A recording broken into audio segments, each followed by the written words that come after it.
Good evening, ladies and gentlemen. The name might be different. It's the Mobileye GT World Challenge Europe Esports Championship. Some of the drivers will be new to you, and the calendar has changed. But one thing that stays exactly the same is the quality of racing. And talking you through this opening race today at the Misano World Circuit, Marco Simoncelli, is myself, Paul Jeffrey, and I am delighted to welcome broadcasting legend, voice of a generation, Mr. David Addison. Welcome to you, sir. Paul, everybody, good evening. It's good to be back. It is just about 12 months since we were busy doing esports, and although we had a real on-site esports event at Imola at the weekend, it is great to be back for an online championship with a fantastic entry split between the pro class and the silver class, and we're looking forward to not only a great race here from Misano, but a really competitive championship, this Mobileye GT World Challenge Europe Esports Championship, which is absolutely dripping with quality, isn't it? It really is. We've seen it so many times this series. We've got the names of the drivers up on screen now. James Baldwin for Veloci, of course, in the McLaren 720S GT3. Nikitin Wisniewski, Andrea Capoccia and Nils Naujoks. All names we will recognise from previous iterations of the series. As the page goes over, we've got the likes of David Tinitza from the Scuderia Ferrari Velas esports team. Another new name, but no doubt David Tinitza will be at the top of the field once again. Gianfranco Giglioli representing Lamborghini for the Automobile Lamborghini esports team. Great to see them in the mix. Maxime Battifoulier as well, another Frenchman, another very, very competitive driver indeed. Then we've got young Robbie Stapleford for BMW G2 esports. Great to see Stapleford using the new M4 GT3, which is a model that is new to this championship since last time we raced in esports world. Igor Orognikov, one of the hardest names in the world to pronounce, is representing Bentley Continental for the VDES Academy team. And then we have got several drivers as well, David, that have qualified through the competition. But let's sit back and enjoy this one. I think it's going to be spectacular. Racing at Misano always is, because you've got that real pinch point at the start of the lap as you dive down towards the first right sequence, and then the road opens up a little bit, except that then there's a very short straight and a double apex right, and then there's a left, and then finally you've got a straight. But it's really the back part of the circuit coming out of the Curva Tramonto where you are building up speed, you turn right and right and right again, and then right again, but each of those rights tightens. So you end up with having gone from a really fast kink almost to a really tight right-hand hairpin as the road loops its way around.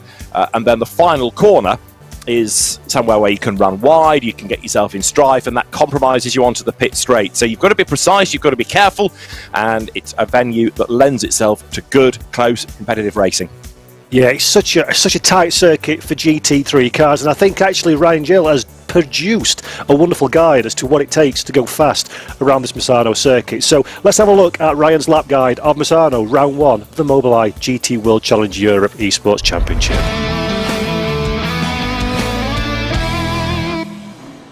Welcome to the Mobileye track overview here at the Misano World Circuit de Marco Simoncelli. We're going to jump on board with Luca Lossio for a lap around the circuit. We head down towards turn one, braking around the 100-meter board and turning in nice and early for the first corner. Want to maximize as much cutting on the inside of the corners through turns 2 and 3 as we can, as you look to maximize the exit going up, making a wide entry into turn 4, the Rio curve, and then cutting on the inside of turns 5 and 6 to avoid cutting on the outside and extending and avoiding track limits. On the run down towards turn 8, Cursia corner, it's a wide hairpin that we have to navigate, so braking around the 100-meter board, turning in nice and early, and again maximizing the exit as much as we can, running right up to the edge of the Astro. Then up towards turns 9 and 10, double apex corner here, and you want to get a nice tight line around turn 10 and exit towards the Astro on the left-hand side of the circuit. Maximize the straight line speed that you can to prepare yourself for turns 11, 12 and 13. Some very fast kinks on the back straight here at the Misano circuit, completely flat through 11 and 12, and then braking for 13 as you cut the inside of the corner and eye up turn 14, the Caro hairpin, wanting to make sure you make that as tight as you can. Don't go too wide on the exit this time as you prepare for the short turn 15, maximize the exit there, braking around the 50-meter board, and then cutting on the inside of turn 16 and up towards the finish line. And that is your Mobileye track overview.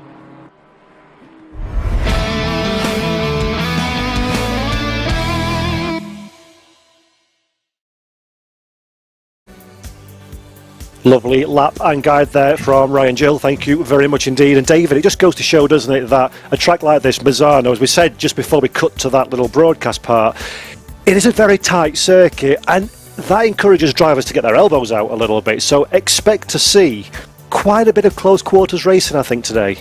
Absolutely, and especially, Paul, on the first half of the first lap, because you've got the Variante del Parco, which is that right, left, right sequence straight after the start, and also coming out onto the back straight. Run wide there, and you're going to find yourself in strife as well. So David Tonitza is the man that lines up on pole position. Dale McCormack in the monstrously big Bentley is going to go from second on the grid. And then next you get to number 52, which is Tobias Grunewald with the pink Mercedes, and alongside him there is Nico Wisniewski with another of the Mercedes. 91, Michael Tauscher in the Unicorns of Love Porsche is next on the grid with Kamil Pawlowski for company. And then Niels Naujoks, a man to watch, starting only on the fourth row of the grid in the multicoloured BMW. He lines up with the best of those out of the silver category, Dominic Blyer alongside. And bearing in mind that you get points for pole in each class, as well as fastest lap in each class and your finishing position in each class, it's a good grid position for Dominic Blyer to have. 63 comes next on the grid, Jordan Sherritt with the Works Lamborghini, and alongside him in 27 is Kevin Ciclari. Number 28, Luca Lossio is next, and alongside him is 66, Tinko van der Velde, ahead of Dennis Schoenger in the Mercedes number 9. And alongside him is going to be number 50, the redoubtable Arthur Camara, who has been a mainstay of SRO Esports racing, but he's quite a long way back on the grid, and perhaps as a consequence of that becomes yet another man to watch. Manuel Biancoya in the Aston Martin number 69 lines up next with 23, Eamon Murphy alongside of the McLaren.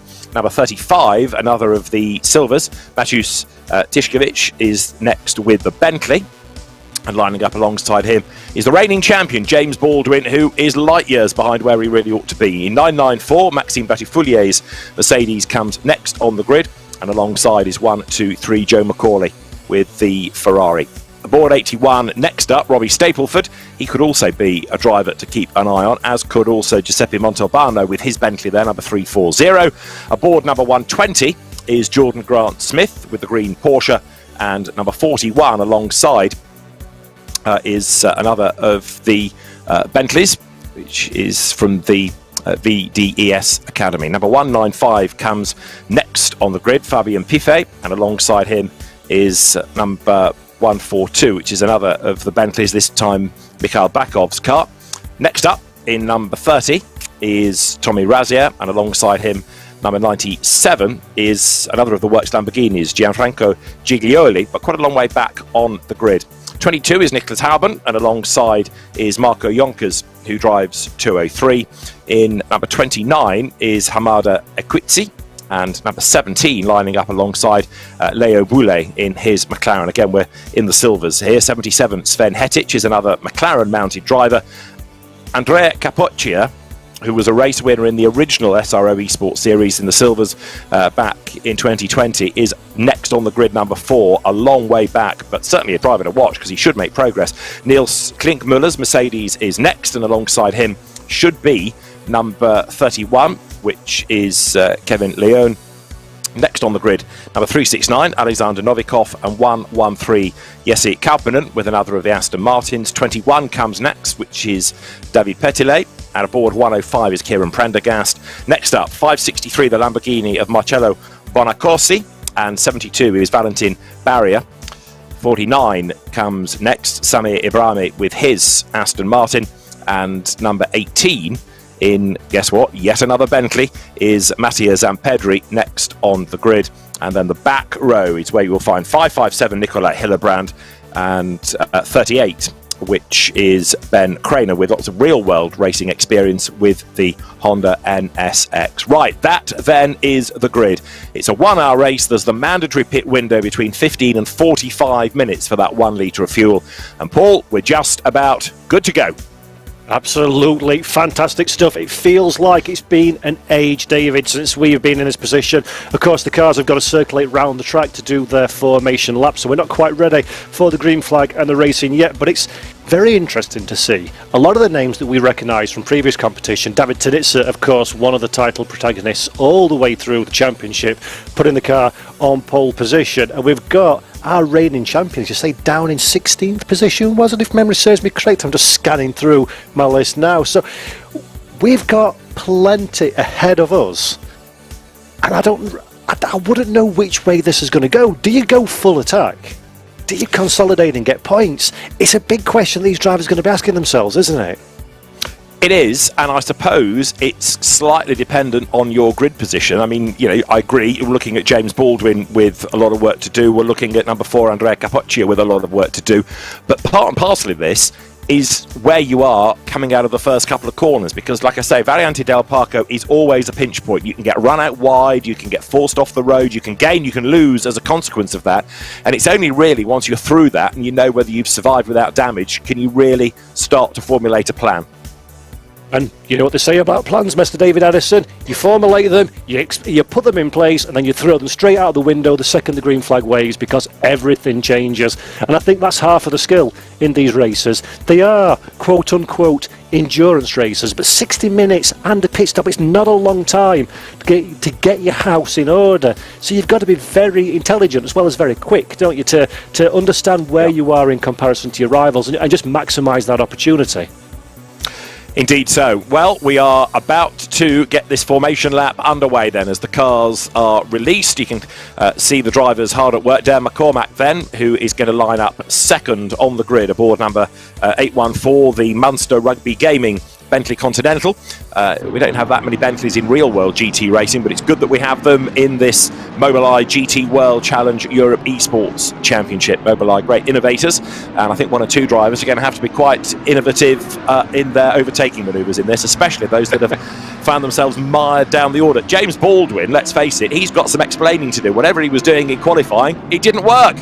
Absolutely, but we do know that James certainly can affect a decent overtake when needs must, so we'll keep an eye on that one. We'll keep an eye on the battle for the silver victory as well, because anybody new to the series watching today, hello, great to have you with us, welcome to the broadcast. This is two distinct classes that we're racing here today, the pros and the silvers. You can tell who the pros are because they've got the white number on the timing tower to your left hand side. The silvers are denoted with a grey number on the timing tower. There are points for the top 15 finishers per class. So our driver Dominic Blyer at the moment is in effect the pole position driver for silver, and will be the man that, should he finish there, will receive the the top points for race victory. So let's keep an eye on that one as the race unfolds. And just because you're silver, David, that doesn't mean you can't go for overall victory. I expect these silver guys to be very much in the mix at the sharp end. Absolutely, but then it gives them a quandary. Do you go for an overall position, or do you keep out of trouble and bank the points in your class? It's 34 for a win. It's 3 points for pole. So, as we've been saying, David Tonitza and Dominic Blyer, then they arrive in this as championship leaders. There are a further 2 points on offer for the fastest lap of the race. So there's a lot to shoot for over the course of the 1 hour race that's coming up. And therefore, come back to the point, keeping out of trouble is absolutely crucial. David Tonitza then on pole position, and let's face it, he is another driver who is no stranger to victories in esports, whether it's with the SRO championships or otherwise. He was the runner-up in this equivalent sprint championship last year. He was the endurance champion last year. He has got so many real awards out of a virtual world, it's not true. Yeah, this is very much one of the talents of the world of virtual sim racing. Bit of an interesting point. His teammate, Kamil Pawlowski, number 14, 6 on the grid, is the reigning Ferrari Esports Series champion as well. As David, they're about to get started for the first time this season. And so, a whole new season of Mobileye GT World Challenge Europe Esports is about to begin. David Tonitza on pole position on the inside line with the Ferrari ready to go storming away. Keep an eye also on that pink Mercedes of Tobias Grunewald lining up on the second row of the grid as they come then now out of the Curva Misano, ready to accelerate up towards the line. The lights will change. This first 1 hour of racing to get underway. It's a Ferrari, appropriately enough, in Italy on pole position. And we go green, we go racing. Tonitza storms away on the outside line. Dan McCormick tries to go with him, uses all of the real estate, and then someone gets the Bentley ahead around the outside. That's a good move, assuming he doesn't run out of road, and he doesn't. He comes out of turn 3 now in the lead. Tonizza was up the curb, but a great start by Dan McCormick. It is the Bentley that leads, and we've got drama at the back of the pack, but up front, Bentley leads Ferrari, leads Mercedes. Fantastic move from Dare McCormack there. Real signal of intent, going for it right from the very off. So now it is in the hands of David Tonizza to try and recover. I see the Unicorns of Love Mercedes jumps up in a 3rd position as well. So a solid start from them. Pawlowski under pressure further down the running order. A fairly clean opening couple of corners, as you say. A bit of drama further down the running order. We'll pick out who that was as we progress. As we see there, Tommy Rozier in last position, just recovering back to the racetrack. But now it is all about this man, David Tonizza. David, how much does he want to take this position back, or how satisfied will he be to follow? I would have thought he wants to get on with the job for fear of being caught and given a hard time by Tobias Grunewald, who is there in 3rd place behind him. Now you're on the back part of the circuit. This was the section I was talking about earlier, where it's turn right, turn right, turn right, turn right, but it tightens all the way around as there Nils Naujok starts to make his move up on the inside of Kamil Pawlowski. So through he goes. A multicoloured BMW of Nils Naujok working its way through to the front. He's up into the top 7 with the South African driver Jordan Sherratt, who took 15 wins in the real race competition last year. He's the next target in that works. Mobileye Lamborghini Esports team entry. 1 lap in the book. Bentley leads the way. It's Dan McCormack from David Tonizza at the end of lap 1. Game on for a great race, and it's wonderful to see Naujok's there in the new M4 BMW. Of course, he was a big critic of the balance of performance and outright pace of the old series BMW last season, so it'll be fascinating to see how he gets on, currently loitering in and around the top 6 position, riding with Jordan Sherratt, who's the next man up the road. Can Naujok do anything about him, or is he going to play the long game? For me, I think he needs to make the move now, surely. I would go along with that, and I was just musing on the thought of a driver complain about the balance of performance. Never heard it before. Every driver wants parity, as long as that means everyone's parity half a second slower than they are. So right now, Nils Naujok's in the BMW, is looking for a way to get himself onto terms with that Lamborghini. Let's have a look at the earlier action from the start of the race. 1-1-3 there in replay. Jesse Kauppinen, and he got a tack in the back from David Petillet, and then others tripped over, but that means that 1-1-3 Jesse Kauppinen in the Griffax Engineering Aston Martin is badly delayed and a long way back. Now, Jordan Sherratt running in 6th spot, under attack from Nils Naujok right now. The BMW has hunted him down. He's brought down that gap.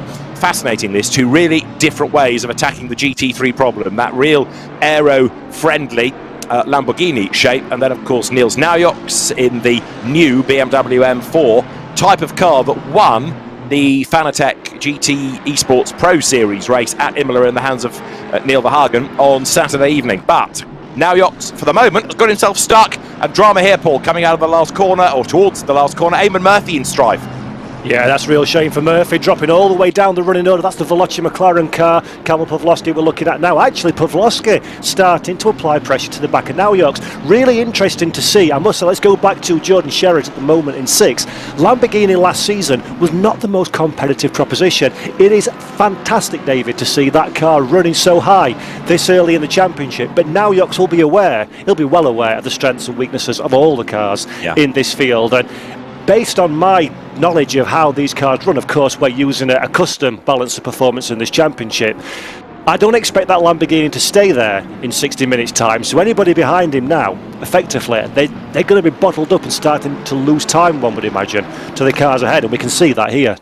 Absolutely, and again, they're going to have to push on with this, but just going back to your Lamborghini point, it's interesting, isn't it? Both Jordan Sherratt and Gianfranco Giglioli, they are in a works team, so we've talked about other manufacturers in the past really embracing esports. Lamborghini has joined in as well now. Giorgio Sana, the head of motorsport at Lamborghini, totally behind all of this, and of course Lamborghini with GT3 cars all around the world, with the Lamborghini Super Trofeo, which runs in Asia, North America, and Europe as well, now getting involved in esports as well. Further proof of how the manufacturer is embracing it. Now, in replay, does this tell us what happened to others earlier on in the race? Getting run out wide there, Kevin Seclari, and bang, off into the wall. Was that the Eamon Murphy demise? I think it might have been.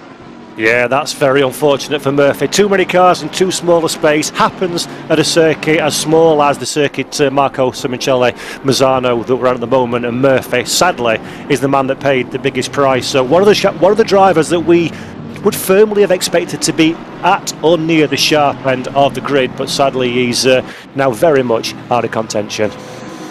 Now, I've got this great battle, Pat, raging on. Looking further down the order, there is aboard number 35 there, one of the silver drivers, Maciej Tiskovic, but Kamil Pawlowski is trying to attack and defend at the same time. As Paul rightly says, he's all over the back of Niels Naujoks like a rash, but he's got the leading silver, Dominic Blyer, right there behind him. Jordan Sherratt's on the attack as well as he tries to get up the inside of the Nico Wisniewski Mercedes. What happens is that you push and then you get a bit stuck under the BOP. The cars are so evenly matched. Nobody has got that extra couple of tenths to go breezing on by. You have to then try and force a mistake out of somebody. And so all of a sudden, gaps become a little bit elasticated. You're riding with Kamil Pawlowski. This brings you round towards the end of the lap, up the curb, stand on the brakes, and now through that right-hand hairpin. Look how close he is to Naujoks. This is brilliant stuff, and we've seen this so many times in SRO competition. The level of drivers, the level of cars is so high. As you say, there's no real competitive advantage from the manufacturers, from the cars themselves, and there's no real disparity in quality from the drivers. From first all the way down to the back of the grid, the level is just so high in this competition that you get this DRS train without the DRS almost, where you can't find a way past, but you can't afford a half measure overtake, otherwise you're going to get swamped from the cars behind, and it's a real pressure game, which begs the question, David. 15 minutes into this race, the pit window will open for 30 minutes. It's mandatory to jump down pit lane. Is there any sense to any of these drivers to get down pit lane early and take themselves out of this battle? And that's going to be an interesting story to follow as well as the racing progresses. I think you're right. I think it's absolutely worth trying it if you are stuck, and if drivers have got a spotter, if you like, reading the race and able to, on Discord, feed that information into them, it would certainly be a very useful thing indeed. Bail, get out of the traffic, because, for example, here, Naujoks, as an example, he can't find a way through, he's busy defending as well, but if he were to pit, get that stop out of the way and have a clear road where he can do effectively qualifying lap pace and therefore be faster than everybody else, he's going to gain after the pit stop window has closed. 195, that's Fabian Piffet's Bentley, the Team Fordzilla entry that runs further back in the queue in the silver category. But just look at all the squabbling that's going on right now. Piffet is in 27th place, his target being Kieran Prendergast, the privateer with the Honda.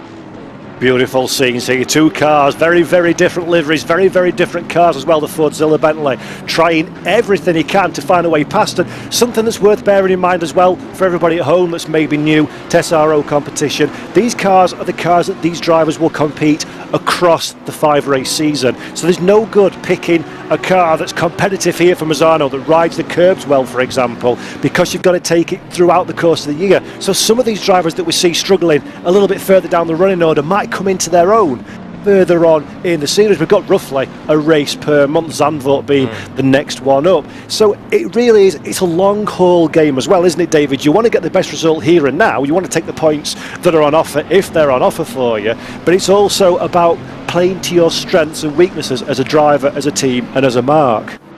You also want to make the most of when you've got a quick car, because it could be that, for example, this is a Ferrari Bentley circuit, but elsewhere, under the balance of performance, you may not be so competitive, and therefore, again, try and maximise that opportunity. Tobias Grunewald running in 3rd place at the moment, hovering around the same sort of pace as David Tonitza. But up front, he may not have been the fastest in qualifying, but Dale McCormack has built his lead now to 1.4 seconds. He's getting away just a little bit as they're going through. Nico Wisniewski in the Mercedes-AMG Esports Team Williams entry. Further proof of how manufacturers and real-world race teams, even at the highest Formula 1 level, are taking esports so seriously. And it is a wonderful sight to see. It's great to watch esports and sim racing continue to grow for teams, brands, manufacturers, and in the public conscience as well. And when you see scenes that we've got today, David, where you see the quality of racing, how great the liveries look, how great the cars behave on circuit, and the driving skill on show, there's no wonder this is becoming an increasingly popular form of entertainment and sport very much within its own right. We're looking at Nikodem Wisniewski now on the picture-in-picture. You can see him concentrating behind the wheel. Got the full GT racing set-up seating position, the racing gloves on and everything. He's taking this one serious for himself and Williams. Absolutely, and I think that's fascinating as well, because people still, if they're not perhaps immersed in esports, don't really understand what goes into this. They don't really appreciate just how similar the cars are to the real world cars, with tyre data, balance of performance, the characteristics around the circuit, but also the feedback through the steering wheel for the drivers, and how close to a real world car that might feel. Now, James Baldwin, number one, the reigning champion, is in 15th place. That means that at the moment he would get one solitary point as against 34 for the race winner. So come on, James, he's got to get on with this. He has won championships in esports. He's won races by the bucket load in esports, and of course he's also won GT races in the real world, having won the opening round of the British GT Championship a couple of years back for the Team Rocket RJN McLaren squad. So right now James Baldwin is on a mission, but he's just got stuck in the traffic, and we are 4 minutes and change away from that pit window opening. He's another one, I would have thought, that needs to bail and try and get himself some clear space. Yeah, it's really interesting to see how James Baldwin's so far away from the pace. Now, whether that's preparation, whether it's not suiting the number one McLaren or its car setup, you would not expect to see Baldwin that far down the running order unless something really dramatic has happened or is off sequence with some of his rivals. And he's not making up the gap that we've normally seen him do. We've seen him qualify suboptimally, shall we say, in previous events, previous championships, and very quickly start to work his way through the field. But at the moment, Baldwin, as you say, very much stuck, and will be seriously debating whether it's worth going on an alternative strategy to those around him to try and force something happening. But one man that's forcing absolutely nothing is this man, Dale McCormack, in the race lead. Did not expect that Bentley Continental to walk away quite so easily to the Ferrari behind him, but McCormack very, very confident behind the wheel. Look how relaxed he is on the picture-in-picture. That's a man who's got everything working exactly where he wants it to be. And he's doing this absolutely right. He was brave on the equivalent of cold tyres at the start, but lap after lap he's just added a tenth to that margin, and it's all creeping up nicely. It was 1.9 seconds last time around as the rest of the pack goes through. Now Niels Naujoks then still coming under attack. Dominic Blyer leading the Silvers. Look at the gap that he has got over the Silver opposition. Mateusz Tiszkiewicz in his Bentley is next, but he is in 16th place overall as against the 8th overall of Blyer. So this is a really impressive effort by the Silver category leader, really taking the fight to the pros, and Niels Naujoks just can't shake him off. It is, but just as you said at the top of the show, David, this is a really awkward position for Dominic Blyer now. He is, for want of a better word, dominated the Silver category, has got so much of an advantage from the next best driver, but he's in the heart of the fight for a top six, potentially even a podium in the pro category. One mistake, get involved in somebody else's incident, and then you throw away your race lead in your class, as we see a fight here with Nicholas Hillebrand in 39th. That's right, so the Honda NSX gains ground on the inside line, but being squeezed up the curb is the recovering Jesse Kauppinen. Remember, he had that lap one spin.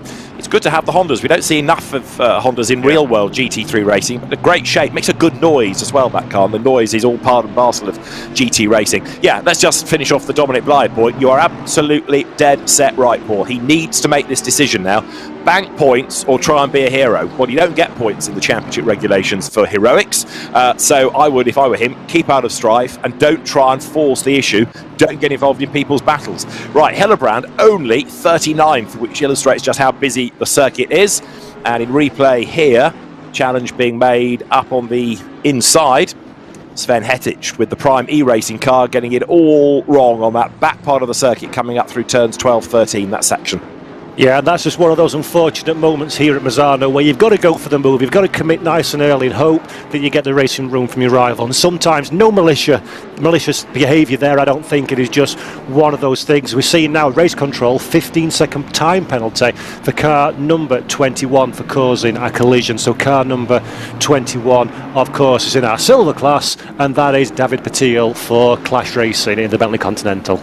Indeed, clash being the operative word, and that was for 113 Jesse Kauppinen. Remember, they made contact and he turned him around at the first corner. So you're absolutely right. It is David Pertillet then who gets this 15-second time penalty for causing a collision.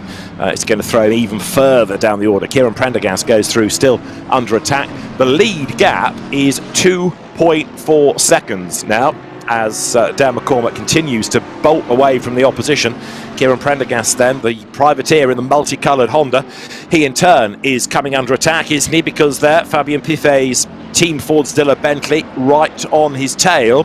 Prendergast in turn looking for a way to get himself up past Nicholas Houben in the Audi. Well, Houben is one of the pros, a long way back in class. And this is another great thing about this competition. As you say, Kieran Prendergast even, is a privateer racing for himself, and he's racing against the likes of Team Ford Zilla. They're massive in the world of sim racing, and that's what's wonderful about an even playing field such as this. You can really, if you're good enough, you can put on a show and you can mix it with the big boys and girls, and that gives you opportunities further down the line. So great to see Prendergast now currently attacking, defending, trying to stay on the racetrack, trying to not get overtaken. He's got his work cut out, told lad, as the pit window opens. Yeah, elbows out, trying to stop the Bentley, Fabien Piffet from getting through. And look, they're diving in then, so early stoppers get out of the traffic, and down the pit road they come. So the timing tower will go green to illustrate those that have made their mandatory stop. Dominic Blyer, in the meantime, is staying out. Now, again, he is in the traffic jam. He's on the attack, but being attacked. Now, in a sense, he could do worse than get out of the way and let Pawlowski and also Luca Lossio in the BMW go past him. But, of course, by giving away places, he would then drop closer down the order to his silver class rivals. He doesn't really want to do that, so it really is this quandary, what to do for the best. Arthur Camara has been in, Igor Orodnikov has been in the renumbered car, and you can see now how many have gone green, Paul, saying that the pit lane has been busy very early in the window.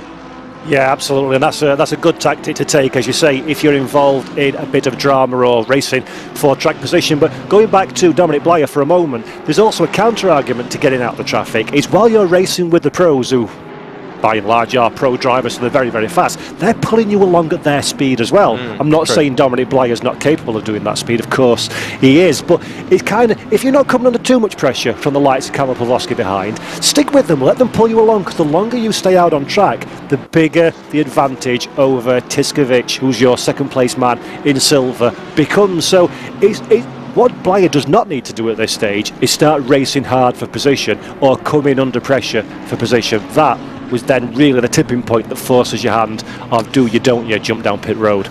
It's true, and actually just looking at Tiskovic, he's got enough of a gap over Robbie Stapleford actually not to be delayed by defending further back in that class. So although again Tiskovic has got traffic around him, namely the reigning pro champion James Baldwin just up the road, he's not being delayed. As you look at Maxime Battifoulier here, who is down in 20th spot, and his next target is Jordan Grant-Smith in the Race Anywhere SimSport Porsche 911 GT3R.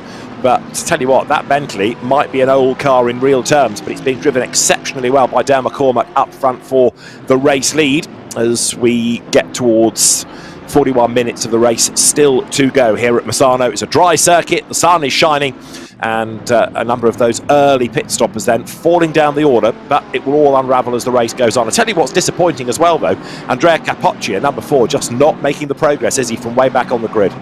Yeah, and of course, first race of the season, everything's blowing the dust and cobwebs back off again, and you obviously don't want to make a mistake in the first race, but it's hard to unlock that pace. Luca Lossio that we're looking at now in the Mobileye sponsored car, of course. Mobileye are the primary sponsor of the GT World Challenge Europe Sprint Series that we're racing in today, so it's great to have that new name in the broadcast partner selection for this event and for the championship for the rest of the year. Lossio having a solid race so far in 10th position. Another one of the drivers using the new M4 BMW. That's a car that is very, very new in the world of GT3 racing, very, very new on this platform as well. So one would expect it's got a little bit of work to go to untap the full potential, but it's going very strongly indeed as Kamil Pawlowski now coming under pressure in 9th and 10th position. Part of that train, David.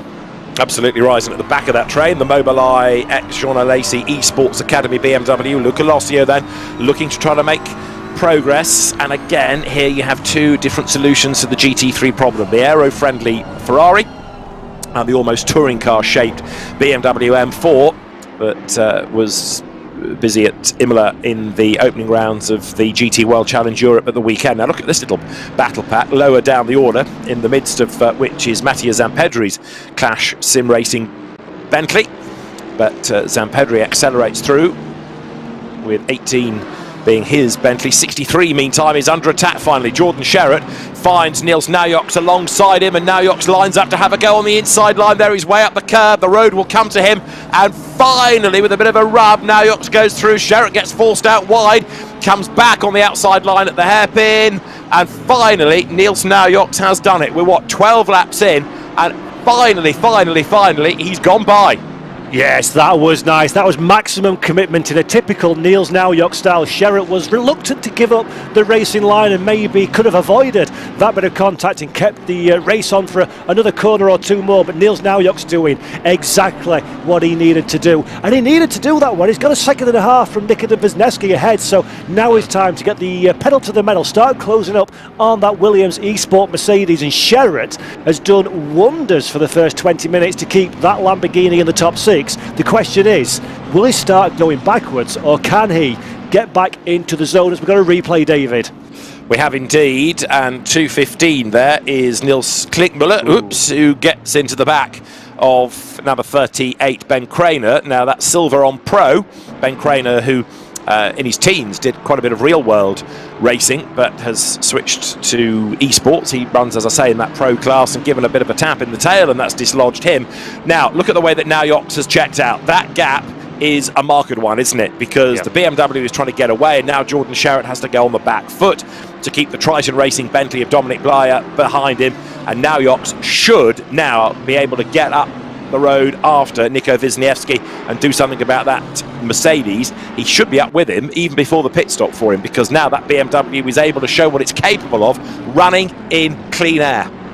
And this is so difficult now for Jordan Sherratt in the Lamborghini. He knows he's not got the ultimate pace of the cars around him. He's lost a position. Obviously, he's lost his momentum a little bit, gone out of the zone that he would have found himself in. And now it's a case of trying to gather your composure again, get straight back into that zone, continue to defend like you have for the previous 20 minutes. Because the danger we've seen it in virtual, we've seen it in real so many times. You lose one, that means you lose two, and then three, and then four. Then you start dropping like a stone, and it's so difficult to get back into that rhythm, into that routine. And I'm afraid it looks like at this stage, I know I'm making a bit of an assumption because we've still got plenty of racing to go, but this Lamborghini is just not as quick as the cars around him. So Sherratt's only way to get a strong result today is to don't let anybody pass, keep it clean and defend, and that's got to be the primary goal for the rest of this race for Jordan Sherratt.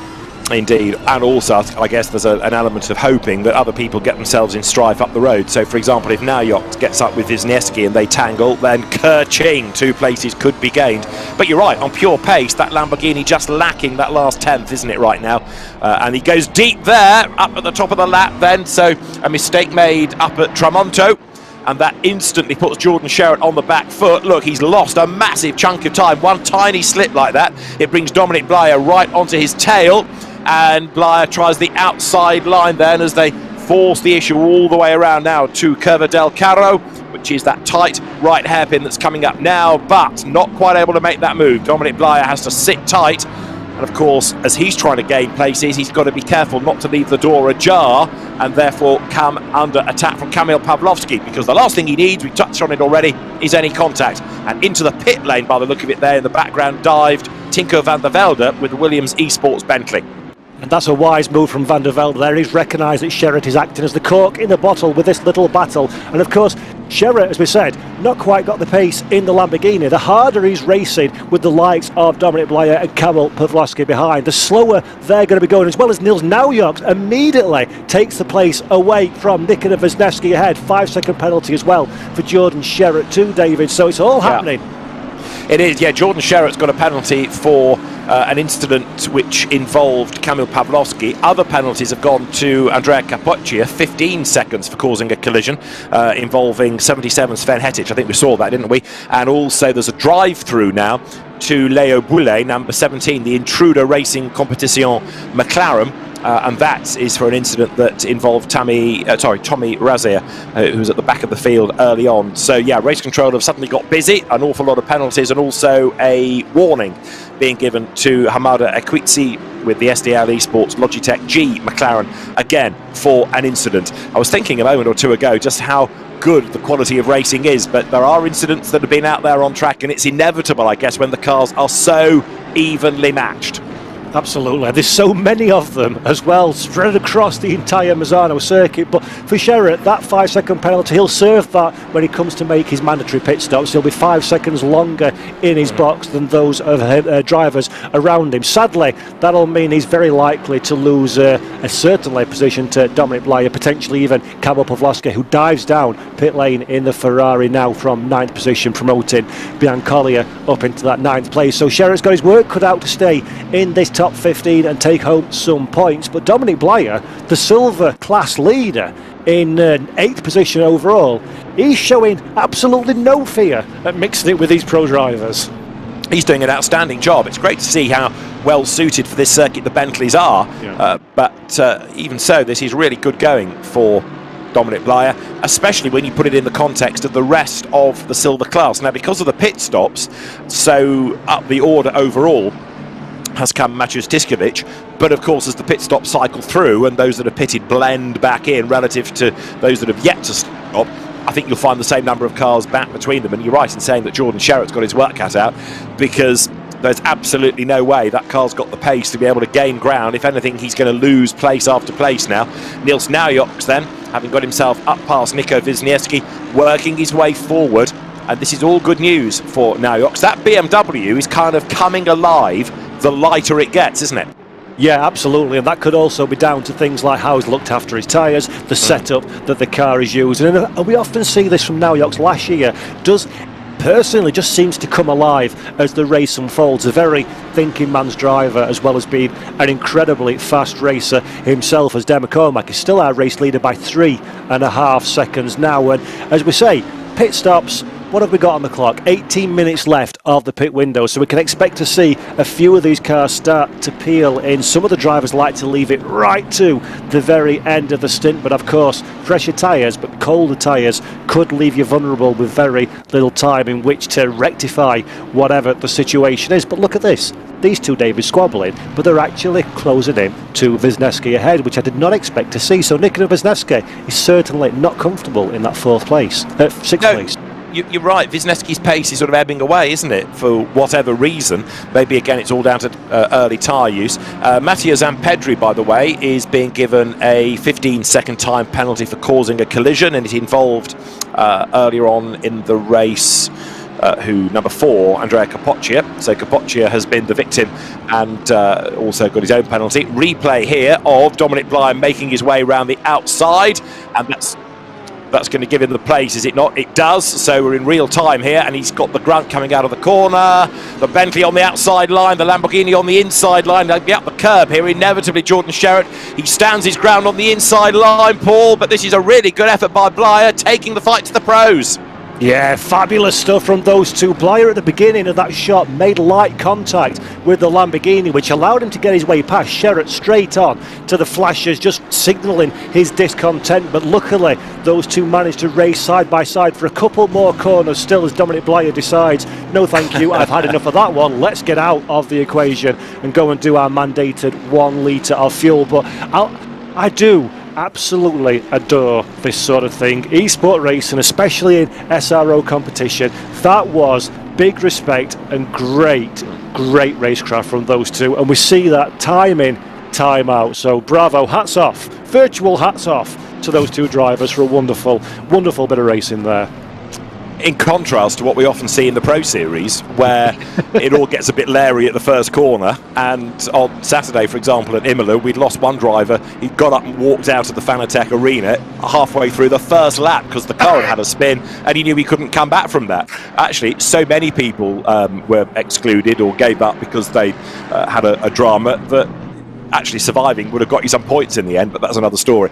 So we are almost at half distance, and it is still, as ever it was, Dan McCormack who leads the way. As you look at Robbie Stapleford here, another of the BMW drivers, the BMW GTG2 Esports M4. That runs in the silver class, and he's looking to try to make progress.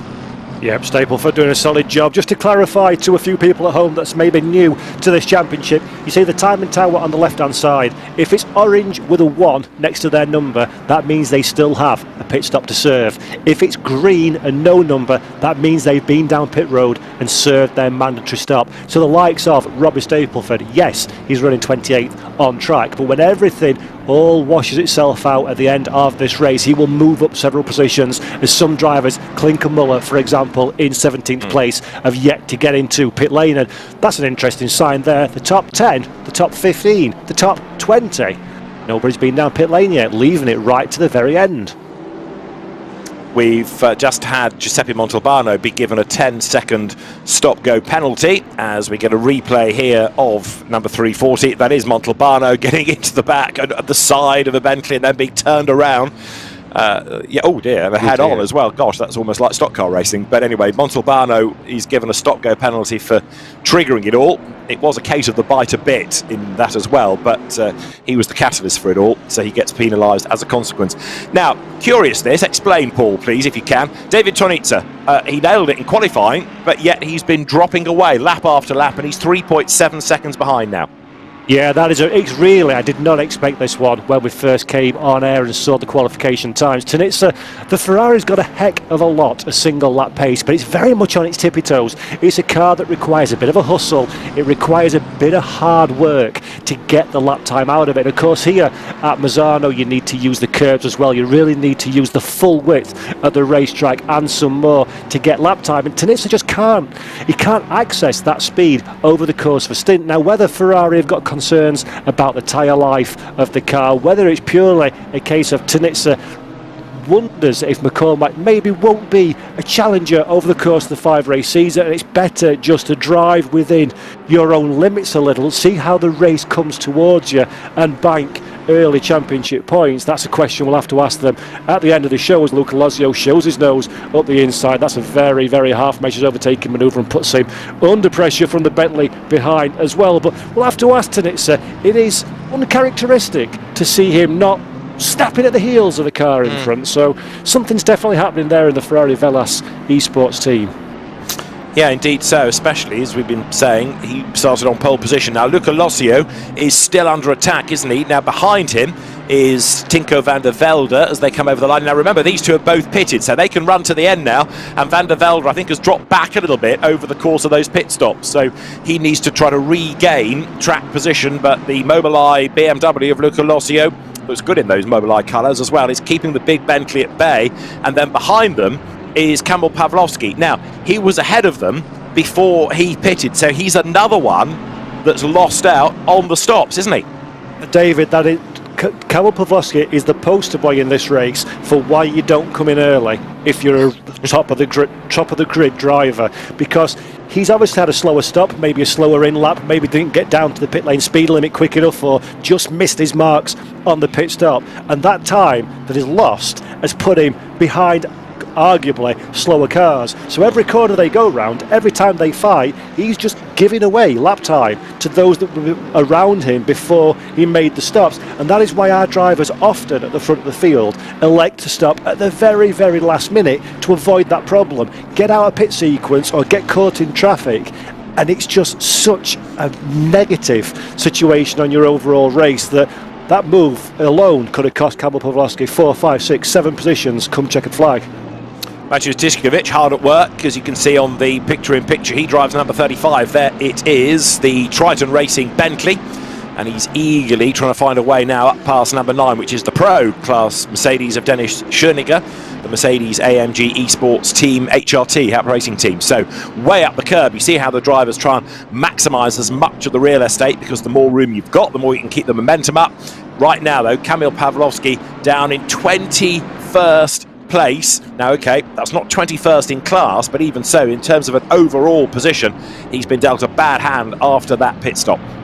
And it's so difficult at Misano, as we've seen already. So hard to pass. The Ferrari doesn't quite seem to have the legs on some of the other marks here in a straight line, and that's really the key to getting the overtake done and dusted. Stick in the slipstream, hope that you've got a car that's pointing fast in a straight line, so that can get you somewhere abouts into the braking zone. But if you've not got that, you've really got to commit hard, and when you commit hard, you're relying on the driver ahead giving you that racing room and avoiding any potential contact. So Pawlowski in a difficult position, but Jordan Sherritt's dug around in the back of the sofa and he's found himself some lap time. This Lamborghini's on fire, not literally of course. I was also just thinking about digging around the back of the sofa for a better internet connection, because looking at the timing tower, his little yellow mark suggests that the internet's not quite as good as other people's. It's not phasing him for the moment. He's hustling on, as you say. He's caught up with the fading Wisniewski. But as the cars come through up the curb now then, Jordan Sherritt still has to serve that 5-second penalty. So actually, yes, he is going well, but boy does he need to, because whatever he gains, he's going to lose 5 seconds plus in that stop. Yeah, that's going to be a big penalty for Jordan Sherritt to serve when he comes to make his stop. He will, without doubt, leave it to the very final moments of the pit window. 9 minutes, 35 seconds remaining on that one, by the way. We're looking at Ben Craner in the Hondas, as you say. Great to have Hondas in the championship. Not necessarily the most competitive proposition of all the different manufacturers that are present, but it's always wonderful. And Ben Craner will be having a great time behind the wheel, I have no doubt. Oh, maybe not. Well, maybe not. He was. He's also got a penalty, though. He's got a 5-second time penalty for causing a collision, and he gets way out wide there all over the curb and loses a place to Nicholas Hillebrand as a consequence. I have it in my mind seeing Ben Craner when he was about 16 racing a BMW to get signatures on his licence in real world racing, but now very much part of the Esports family. Kevin Ciclari, who's another experienced driver in his MK's Mercedes, further back in the pack. He's down in 24th place. There are names that we're familiar with, there are names that are out of sequence, and I suppose part of this, Paul, is that the quality of the entry in both classes is such these days that sheer weight of numbers, not everybody can be up in that top 6, top 10, can they? Absolutely right, absolutely right. I mean, the level of esport competition since the SRO GT World Challenge Esports Series came to life in 2019 has always been good, but we see it year in, year out, David, don't we? The good drivers get better, and then new drivers come in as well that are also fantastic, and it just uplifts the quality of the entirety of the grid. So you make one mistake, or you're not racing at 110% of your capability, and you've suddenly gone from a pole contender to somebody wondering what the downside of the top 30 looks like. Really close competition. Well, this is Tinko van der Velde, who pitted early in the Bentley. There it is, number 66, the Williams Esports entry. And I can't remember a race with quite so many Bentleys in it before, whether it's virtual or real, but even so, he's having a red hot go. He is currently in 19th place overall. Should gain places back after that, because there are others up the road who have got to make their pit stops. Now, Schoeninger has got a penalty, has he not? Number 9. So the list of drivers with penalties to their names is getting greater and greater all the time. Yeah, and that's a drive-through penalty as well, so he'll have to go into pit lane, serve his mandatory stop, come out and then go back in again and drive through with the pit lane speed limiter on, and that's for track limits, which has policed very much. We've got live stewards here as Jordan Sherritt now eventually comes down pit road. He's followed very closely by Biancalia as well, but drive-through, just to give some insight into everybody at home, drive-through penalties for track limits are initiated by the software itself, so it'll recognise when you go out of track limits. You can do that so many times, and then you will get a slap on the wrist and a visit to pit lane, and that's alongside our real world stewards that are watching out for anybody who's been a little bit naughty. We've seen a few of those today as well. Yeah, indeed. Now, Kamil Pawlowski, look, has got fed up of being held up. Tinko van der Velde also feels that he's quicker than Luca Lossio, and Pawlowski is getting ever more frustrated, I reckon, because he's stuck in this queue.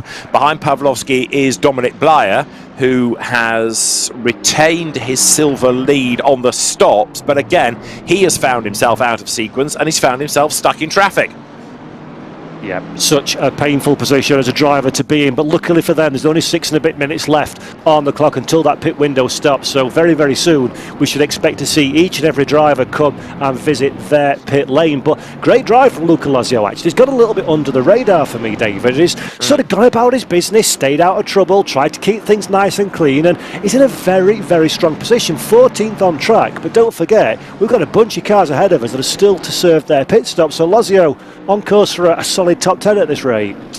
Yeah, I mean, he qualified 11th, but didn't really sparkle in the first stint. So yeah. I suppose you're right. He's sort of where he should be on natural pace, and now maximising that. Now you're looking at Dennis Schoeniger on the picture-in-picture. He has got this drive-through penalty. He was running 7th, although a phony 7th in a sense, because he hadn't made his mandatory pit stop.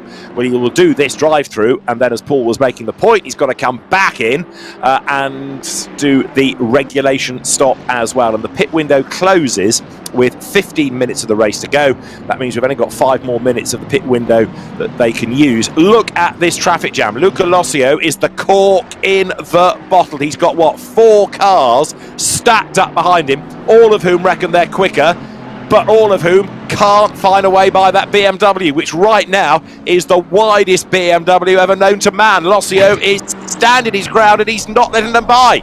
Yeah, this is massive pressure for Luca Lozio. He'll be able to see in his rear view mirror all of these cars stacked up behind him. He'll know one mistake, one snatch break, one missed apex, and you've not got 1, you've not got 2, you've not got 3, you could have 4 drivers sailing past you, and it's very, very difficult to make that time back up again. So Luca Lozio soaking the pressure up for now, but this is going to be the longest 19 and a half minutes of that driver's life while he tries to cling on. And I think the man that we've got behind him, Tinko van der Velde, will be very, very keen to put a gap between himself and the chasing pack behind him in the other one of many Bentleys. Yeah, I mean, Van der Velde here, who's under attack from Pavlovsky, has got to be careful not to lose his rag and give the BMW a little tap to get him out of the way and therefore cop a penalty. But equally, are we saying that Lozio is going to be able to hold them all up? Because when we started this conversation about him, it was 4 cars in the line. It's about 7 now as they come onto the back straight. Can he realistically hold that queue? Look at it grow. Look at it, look at it, look at it. All of the traffic streaming through. Surely he can't repel all of them for 18 3/4 minutes. If he does, that's a fair effort, but I can't see it happening, to be honest. It's incredible scenes. It's like watching the formation lap as you see many, many cars. There's now Pavlovsky who's on the attack to the Bentley, looks to the outside. There's not enough width of racetrack there, so Pavlovsky right away jumps back to the inside again for the final corner. Can he make his way past? No, he can't. But Kamil Pavlovsky starting to show frustration. We see this in drivers making feinting to moves that really aren't on. Look how that's put Pavlovsky under pressure as Artur Camera, the wily campaigner, as you say, thinks, that's my opportunity, goes round the outside, becomes the inside, and Camera too wide. Absolutely. So that was on Dominic Blyer. Now the silver leader here putting himself in jeopardy, isn't he, with Arthur Camera round the outside, and Dominic Blyer hangs onto the place. Arthur Camera is going to be on the inside here for turn 6. Has he done it? Almost. And in turn, James Baldwin has arrived on the scene. 3 wide. McLaren and Baldwin on the inside line. In the middle is Arthur Camera, and James Baldwin is going to get a double pass here. He breaks as late as he dares. Through he goes. Arthur Camera is just about going to get ahead of Dominic Blyer. Yes, Camera snaps up the inside line and gains a place. So 2 down for Dominic Blyer. But that was fantastic racing, and the great opportunist in all of that was James Baldwin. That's why I'm a champion, chaps, he says, and he's gained 2 places. Yes, that was sensational. James Baldwin using all of his racing experience and then some as well. Great drive. 3 wide at Misano. I didn't think that was possible in a bike. Never mind a GT3 car. But James Baldwin proves me wrong. Great overtaking manoeuvre. Meanwhile, we're starting to see some of our race leaders jumping down pit road now. This is realistically the penultimate opportunity, maybe the 3rd to last opportunity they've got before that pit window closes. So Nils Naujok's been one of those drivers in 6th position, but this is going to be intense now for the final 16 minutes, and I think everybody's starting just to get, I don't want to say desperation because that alludes to the fact that maybe people are out of control, but intensity in their manoeuvres now, shall we say. But you've just seen how one effort in an overtake changes the complexion, because that long line of cars we had behind Luca Lozio suddenly became a battle between 3 of them in the middle of the pack, and suddenly gaps appeared, other gaps disappeared, and that whole train in the space of 4 or 5 corners changed its look completely. Now, Dale McCormack, the leader, has pitted, and so has David Tonitza, and so has Niels Naujoks, but that's going to now, with the pit stops, provisionally put Niels Naujoks up into 3rd place. What we're also going to find out is how much traffic they've got around them. So with the pit window set to close imminently, things are going to get very tasty, I reckon, for the second part of this race. And we'll see where David Tonitza is in relation to Dale McCormack, and whether the Ferrari has got enough in it for the remaining 15 minutes to whittle away that gap. Yep, absolutely. So drivers, of course, won't be changing tyres. Well, they can do if they wish, but they won't be changing tyres in the pit stop because there's too much of a time loss being stationary to change all 4 corners of the car. So it will be just the mandated 1 litre minimum of fuel, and then Bob's your uncle, away you go. So anybody who's looked after their car at this stage, anybody who's set their car up to be stronger in the second part of the race, when there's more rubber laid on the racing surface, when the temperature has risen, this is when they're going to start getting some of that advantage back. Will that mean that the likes of David Tonitza have got a car that they're hoping to push into part 2? Or will it mean the likes of Dale McCormack, our race leader, has a car that becomes weaker as we go to the checkered flag? We'll find all these things out. But as you say, Niels Naujoks has pulled a bit of a blinder during the pit stop cycle phase, and maybe has moved up the running order quite nicely indeed. You ignore Niels Naujoks at your peril. It didn't look a great qualifying effort, did it? But he is so experienced, he is so savvy, he knows exactly when to push, when to hold and when to fold, and he's chipped away, and there he is in the mix. Now, in terms of has David Tonitza got the car for the post-pit stop stint, as it were, he's running out of time. Whether he has or he hasn't, he's not got many minutes left. 14 and a half are on the clock, as there Niels Naujoks finds himself in traffic. He's actually dropped back now behind Michael Tauscher's rather anonymous Porsche. We've not seen very much of it, but Tauscher is ahead of him. Niels Naujoks then still busy in the BMW Team BS Plus competition entry. So at the end of this next lap, once all the stops have unravelled, we'll see exactly what the situation is. But actually, Naujoks is still back in 5th. Now that all the stops have filtered through, he's pretty much where he was. He's on the tail of Tauscher, but he's not found a way past him. Dale McCormack goes across the line. The margin to David Tonitza is 5.5 seconds. I think that's too much for Tonitza to come back from. Yep, I would absolutely agree. And I think the thing with Naujoks, just going back to him for a moment, he's not made track position, but he has made up time. So Tauscher now very, very much the next man in his sights. And Tobias Gronewold just ahead as well in the AMG Unicorns of Love Machine. So Naujoks can sniff a podium, but there's a small matter of 13.5 minutes to dispose of 2 very, very competitive cars. So this is going to be my prediction time, David. This is Paul's crystal ball time. 2 spectacular passes or some contact and a lot of shouting and upset people. We'll find out in 13.25 minutes. Yes, that was Paul Jeffrey who died today with his great predictions. Yes, so Dan McCormack it is that leads, but Niels Naujoks makes his move for 4th place on the outside of Michael Tauscher. Now, if he can stand his ground here, he'll have the inside line for the next double apex right, heading up now towards the Curva Tramonto, and he has nailed it on the inside line. Great driving by Naujoks. He put himself, if you like, 2 corners before that in exactly the right part of the circuit, and shouts "Callard" to himself then as he accelerates through. He's gained the place, and he's not done yet. He's got 12.5 minutes in which to catch Tobias Gronewold and get past him. A podium beckons here for Naujoks, doesn't it?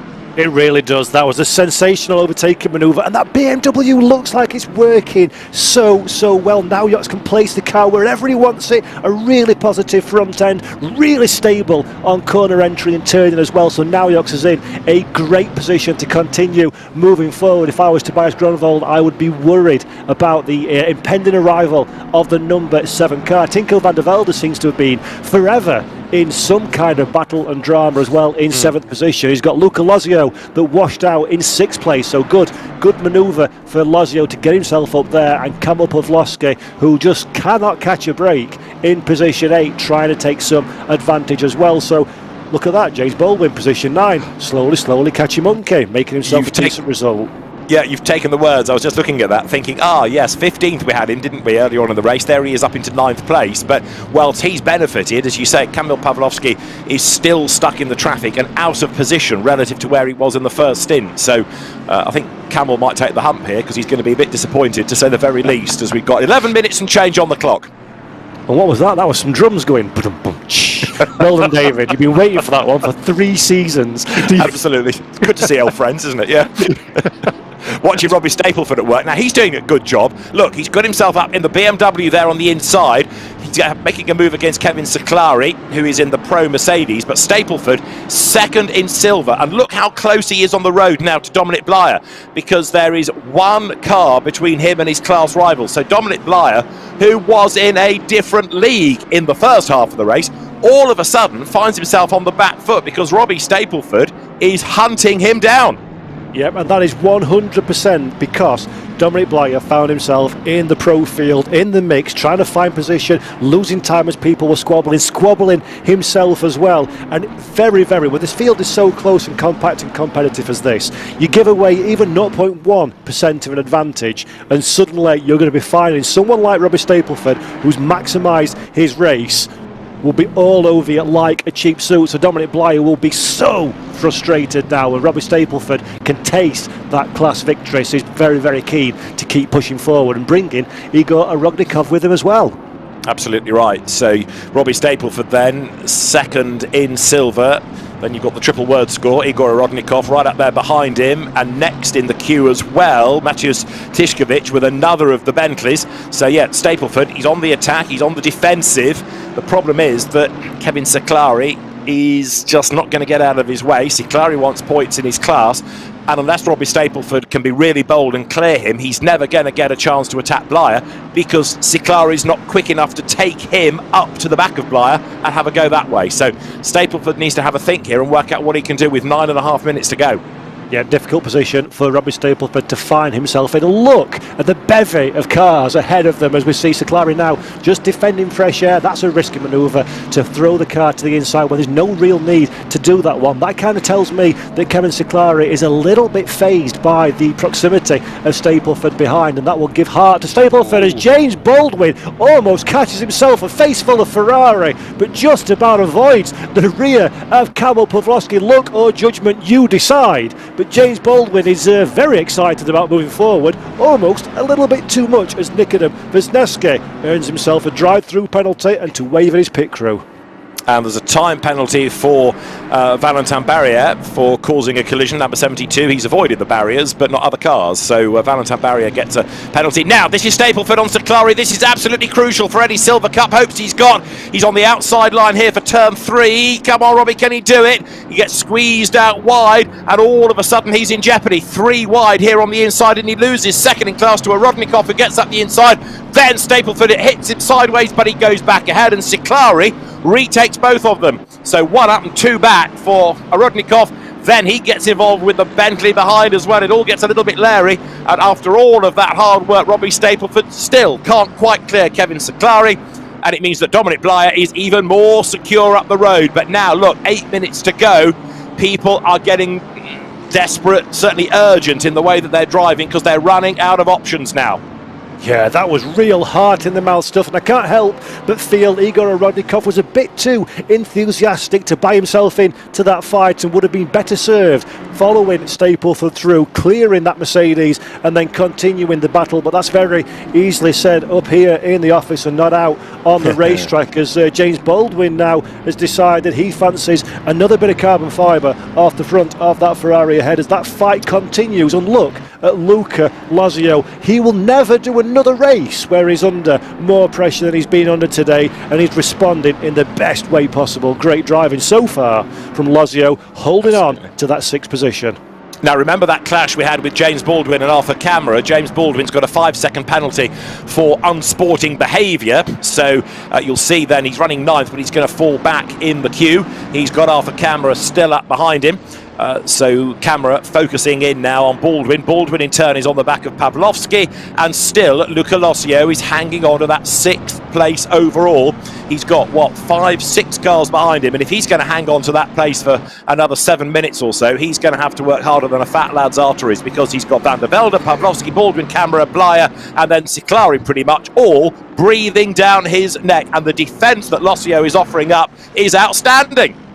Yeah, brilliant stuff from these. Something has got to give in the next 6.5 minutes. I am absolutely sure these cars will not finish this race in the same order that they stand at this moment in time. The question is, who's going to be the winner? Who's going to be the loser? As Baldwin now gets the inside to Kamil Pawlowski's got the McLaren on the inside line. Just behind, we have got the number 50 machine of Arctic Camera as well, trying to get involved in this one. Pawlowski in the danger zone on the outside will want to try and stay within the confines of the race, try giving everybody racing room, looking forward, looking backwards, looking sideways, just about slots the Ferrari back in, but Cameron's decided he still wants to buy into this fight. Pawlowski now under pressure, has the inside line, manages to secure the place, manages to stem the flow of traffic going past him just about. Dominic Blyer now is in another difficult position. Do I, don't I? Find a way past my pro rivals, and that is exactly what James Baldwin needed. That is a Christmas present and a half come his way, because not only has he taken track position, he's also bought himself a couple of seconds or a second and a half gap, which will go towards that 5 seconds loss. He'll get it checkered flag. Indeed so. What he now needs is for Pawlowski to have to defend, and that's happening because certainly Arthur Camera wants to try to find a way up and past him. You're looking at Pawlowski then hard at work, but he's going to feel pretty miffed, isn't he, with the way that he's fallen back after the pit stops. But right now he's busy defending from Arthur Camera, who is taking Dominic Blyer with him, and Dominic, I think, actually is doing the right thing, because look, he's just sitting back, letting he's got enough of a gap so that if anything kicks off, he can dart out of the way. He's not under immediate attack from Kevin Ciclari's Pro Series Mercedes, nor therefore from Robbie Stapleford. He's in exactly the right position to win the class and not put himself in strife, as there, coming onto that back part of the circuit out of Curvone, you could see the way that once more in the Bentley, Tinko van der Velde was trying to line up to have a go at Luca Lossio. He's on the outside line now as they head up towards the Curva del Carro. There is Pawlowski hunting them down in the Ferrari. James Baldwin is closing on the Bentley up the road. Lossio on the inside, van der Velde on the outside, and guess what? It's still the BMW ahead, but now Baldwin's in the mix very definitely, and still Luca Lossio hangs on to the place. Fantastic stuff, this.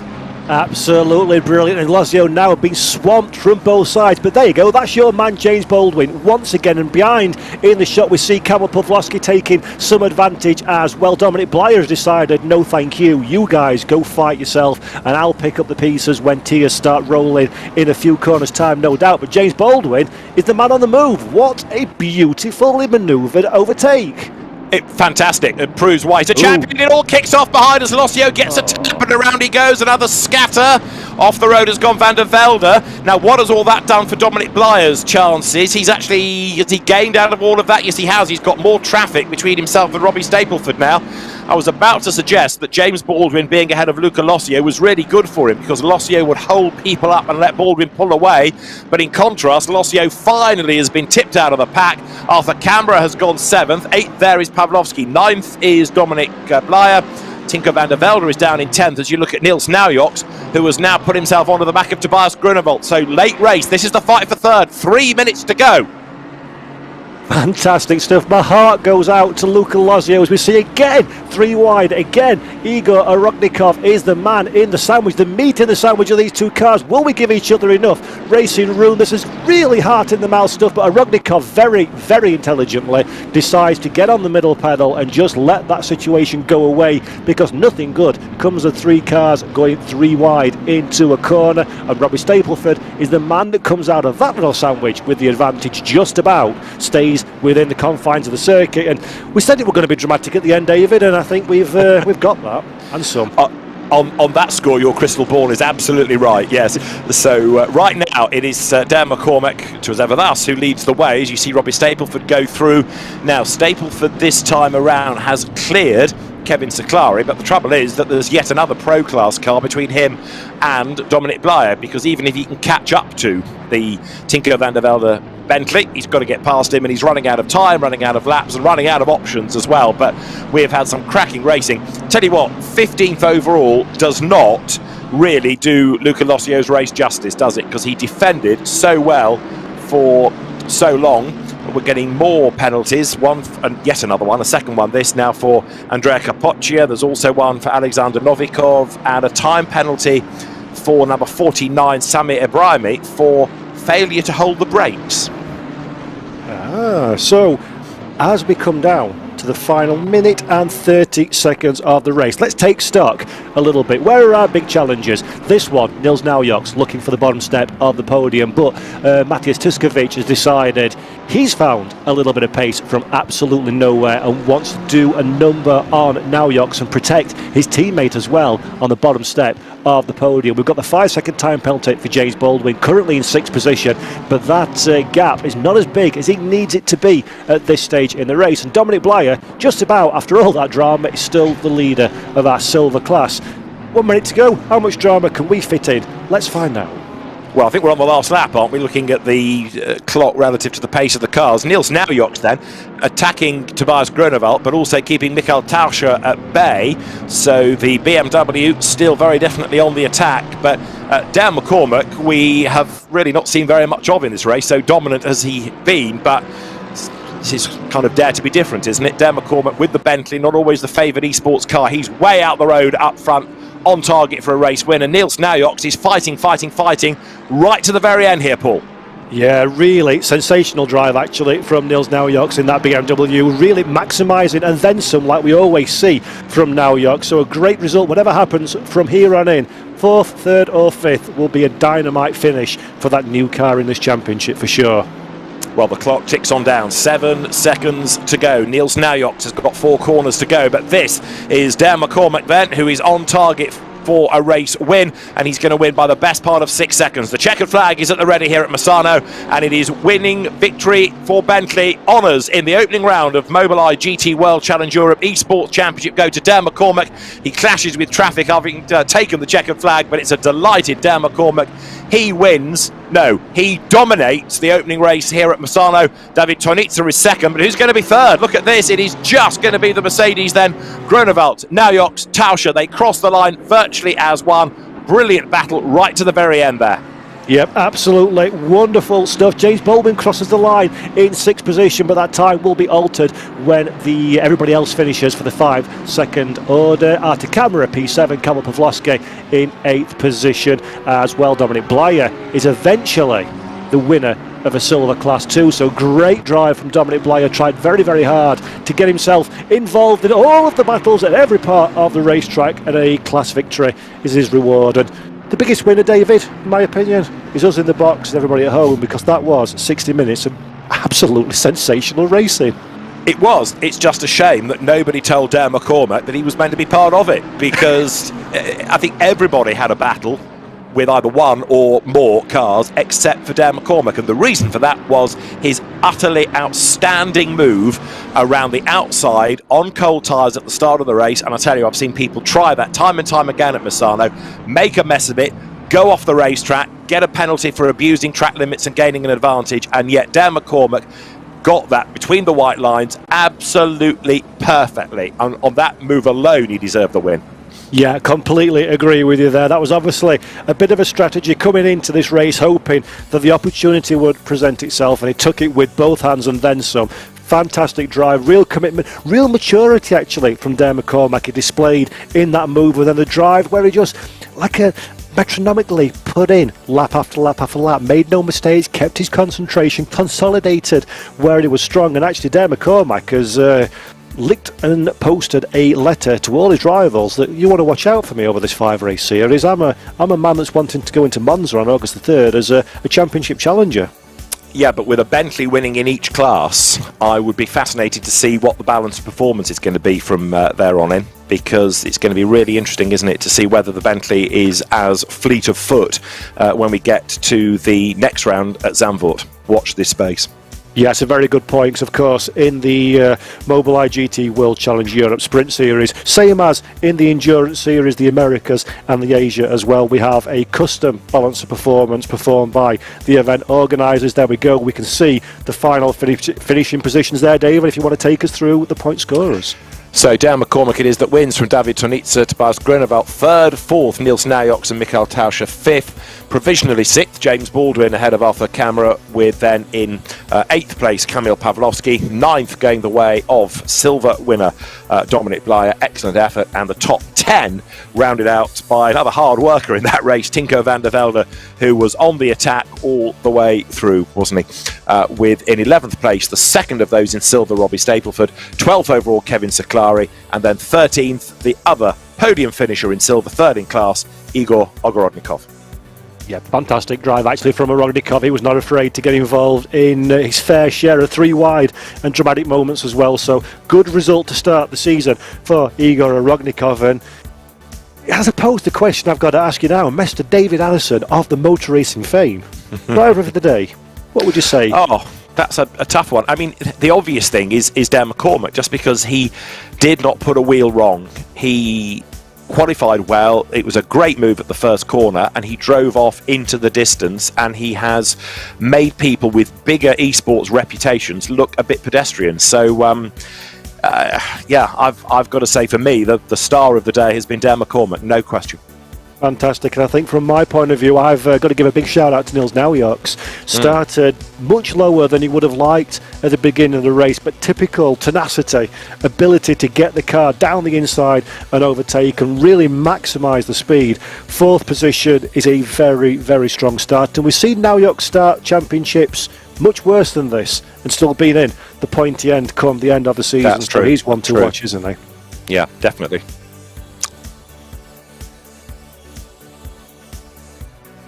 So, David Addison, I believe we've now got our race winner to come and say hello to us in the comms box. Dan McCormick, race winner, opening round of the season. Congratulations. How does that feel?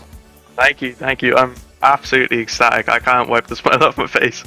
I can't even describe it. I didn't expect to win by that margin, let alone win. So that's just unbelievable. And David and I were saying in the live commentary, that pass on the first lap, the opening lap, the first corner, was absolutely sensational. Did you know you were going to do that before the race, or is that just an opportunity that presented itself?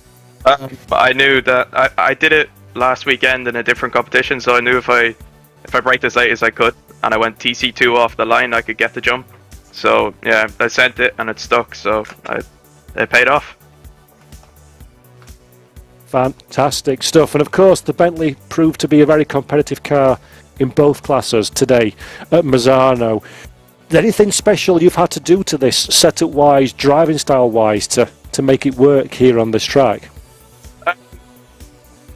I don't really know if I can give that away or specify what it is, but yeah, no, I gave it my all, absolutely everything.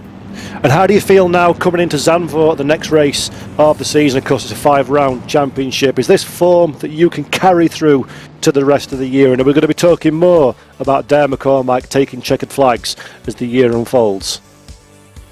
I'd like to hope so. I could definitely see myself getting at least another podium, maybe another win. So if I really push for it, if I want it, I will get it. So I'm sure I'll see you here again. Yeah, on this form, it's definitely a very impressive performance. I suppose final question from me there is just this is the opening round of the Mobileye GT World Challenge Europe Sprint Series. A little word about the organisation and your rivals and the racing. It's a great championship to be a part of, isn't it? Yeah, it's unbelievable, and thanks to Munster Rugby Gaming for giving me the opportunity to race with them. Absolutely unbelievable, racing for an Irish team. So yeah, I couldn't be happier. This is unbelievable.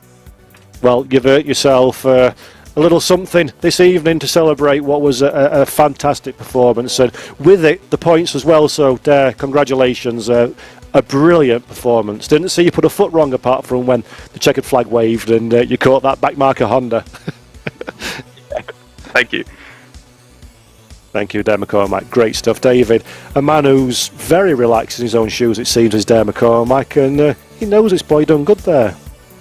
Yeah, absolutely, and the way that he drove, there was nothing ever that stood out there as looking on the edge, was it? I mean, it was a great move. You see him around the outside at turn 1, the inside for turn 2, even here coming into turn 3. He's got the job done. but also gave Tunitsa just enough racing room. Didn't try and cut across the front, didn't try and risk contact. Even they ran out wide, but that was to try to avoid contact, to make sure that he had room, that Tunitsa had room, and by the time they got here to turn 4, it was job done, and that was it. After that, it was a clear circuit ahead of him, and he just built the lead. Sector after sector, lap after lap. Outstanding effort, really, really impressive. And you know, in my limited experience of esports, I get used to names, and I think, yes, okay, he's good and he's not so good, and there are those that you expect to be up there. I hadn't really considered that the likes of a Baldwin or a Tunitsa or a Camera or a Naujoks would be humbled by Dale McCormack, because he has just driven the wheels off that thing today. He has looked mega, no question. Yeah, it really has, and now there's a lot of work to do for Dare between now and the next round of the championship that comes on your screen, perfect timing, on 4th of May at Zandvoort. A very similar circuit as we see here at Misano, short, sharp and to the point. So can Dare McCormack do what he needs to do to consolidate his championship lead? Will James Baldwin make a comeback? We will find out in the Mobileye GT World Challenge Europe Sprint Series. Thank you, David Addison. It's been an honour and a pleasure to be alongside you as always. It's been great fun, Paul, as well. We have had some great racing. It's been good fun for an hour. We've had some hard luck stories. We've seen a new esports star to factor in for the rest of the season. In the real world at Zandvoort last year, in the sprint races, we had 2 wins to Lamborghini. Whether that's going to be relevant for what we have on the 4th of May, we'll wait and see. Fantastic stuff. Thanks, everybody, for tuning in. And until next time, from David Addison and myself, Paul Jeffrey, and the whole team here at SRO Esports, we'll see you on May the 4th. Bye-bye.